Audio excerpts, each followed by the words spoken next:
Oh, how embarrassing. You've caught me polishing my diplomas. As long as you're here, let's talk about ethos.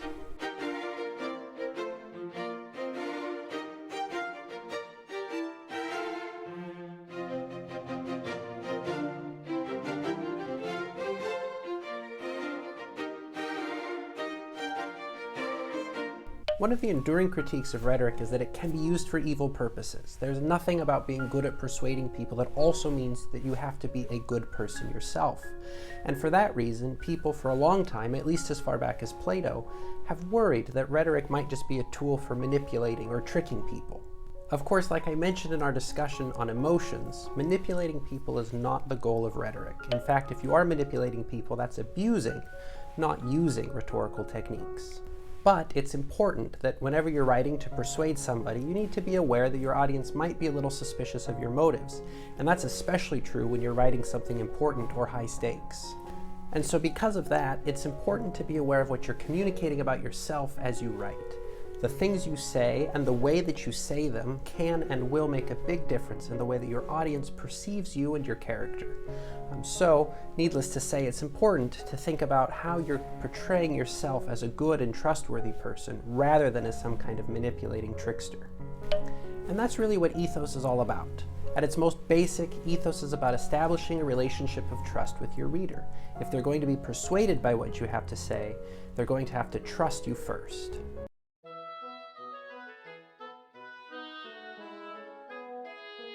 A few years ago, I had a buddy who lived on the same floor as me.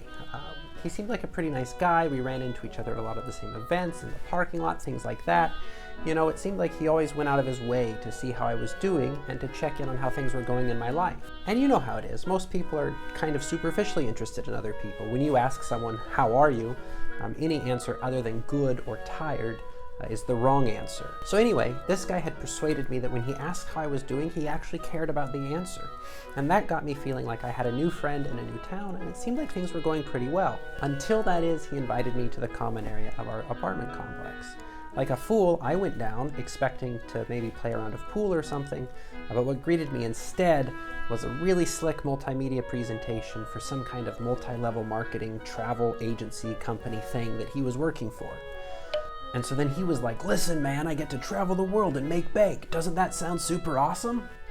Well, he had invested so much time in building our friendship that I sort of felt obligated to hear him out. And after a few minutes of his spiel, I somehow ended up on the phone with his supervisor/mentor/beloved leader who wanted to review all the great benefits of working for the company, including lots of travel. "So, what do you think, man? Should we sign you up for a sweet bonus?" So after listening to the whole pitch, I did my best to explain that I was just about halfway through my program and that I really liked my major in college, and that I appreciated all the time that they had taken to sort of explain this process to me. But no, never in a trizillion years would I be interested in doing that. So then my friend said, "Hey man, like, that's cool, but listen, if you change your mind, would you do me a favor and contact me instead of somebody else so that, you know, I can benefit from that?" Okay, I mean, whatever, sure. So at first I thought I had a really good idea of who this guy was. He seemed like a really genuine friend, and I might be throwing him under the bus a little bit to say it now, but I could never really relate to him the same way after that experience. When I realized that all of that friendship had just been building up to a sales pitch, it all seemed kind of cheap and empty to me after that.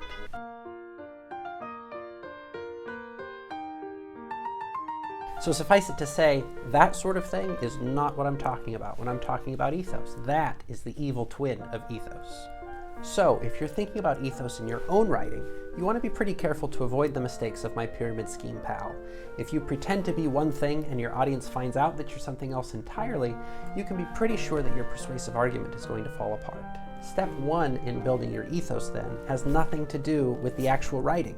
You have to be a good person. It shouldn't surprise you that ethos and ethics have a related meaning, and so that means that there can't be any ulterior motives. You can't be exploiting your audience for your own purposes or just doing something for your own self-aggrandizement. You can't just appear to be trustworthy. You have to actually be trustworthy. You gotta have your reader's best interests at heart, and it can't just be about looking smart or winning a debate. Now, it's not in my job description to explain how to become a good person. If that's something you're interested in, you're going to have to consult whomever it is you consult for your moral guidance. But if you ever want to talk about ways to convey your trustworthiness and good character in your writing, well, then I'm your guy.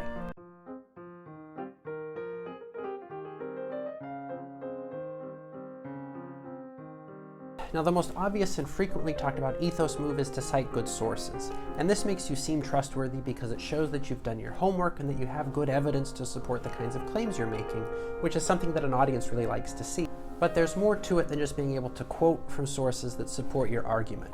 Really, you need to be able to cite sources that your audience will recognize as trustworthy.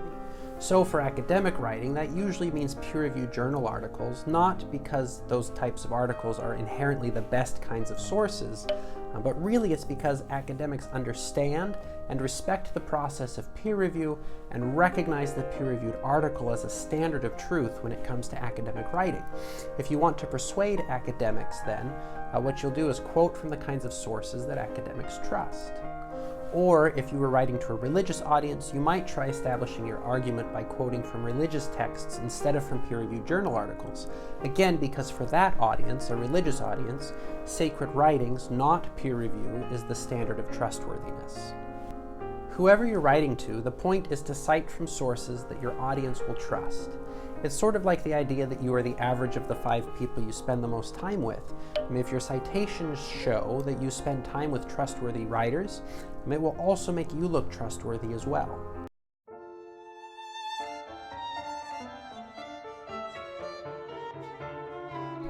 Like I've mentioned before, the 3 categories of rhetorical appeals are not independent and discrete. Rather, they're all interrelated.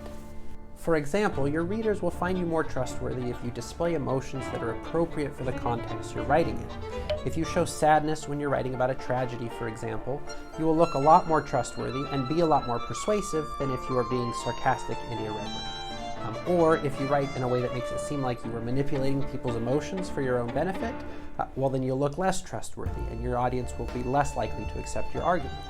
Or take logos. If your writing is organized around clear thinking and sound judgment, you make it a lot easier for your readers to trust you and the argument that you're making.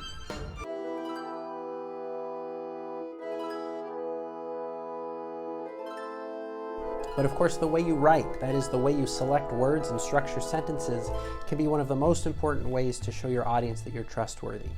To paraphrase the scholar Edwin Black, the way we use language tells our readers something about who we are and about who we expect them to be. So think about your writing style. Are you prone to a lot of exaggeration? Do you use a lot of big words that are just for showing off rather than communicating clearly? Do you use disrespectful language towards your audience or things that are important to them?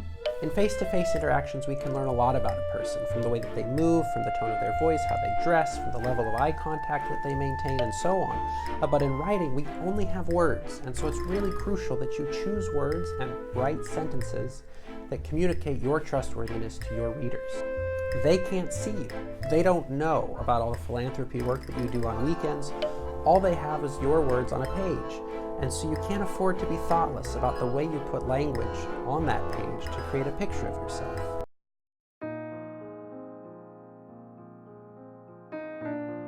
So, as a quick review, ethos is about showing your reader that you're trustworthy. And that's something that you can demonstrate in the ways that you cite sources, show emotions, craft arguments, and even structure sentences. That's all we've got for today. Feel free to leave your questions in the comments down below, or maybe consider sharing this video with a friend or classmate. Either way, I'll see you next time.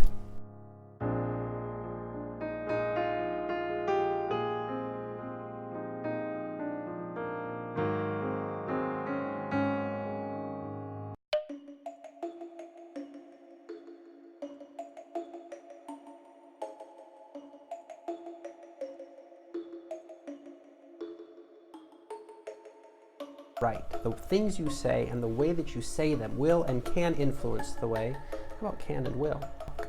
I got a new way to talk.